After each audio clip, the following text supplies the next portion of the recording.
While Connecticut is among the nation's vaccination leaders, some are considering another layer in the form of a vaccination verification card. I think sometime in this summer, the federal government is saying, look, a lot of people want to be able to tell whether you've been vaccinated or not. We actually think that the vaccine passport can have the effect of having some people not want to become vaccinated. For example, people who have immigration status issues. And he cites privacy concerns. Ultimately, public education about the vaccine is very, very important, much more effective than the idea of a vaccine passport and less intrusive.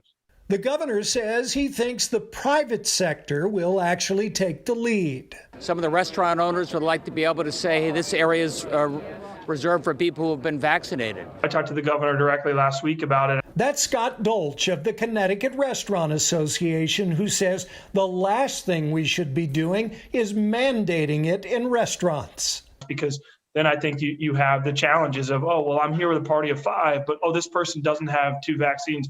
Well, can they sit with you? Can they sit? I think there's still a lot of questions to be answered. While the ACLU of Connecticut will continue to monitor the idea of businesses subscribing to a vaccination passport program, Dolch says the idea could have some merit. Larger scale events, I think, maybe even the bar area, when we start to, how do we do things?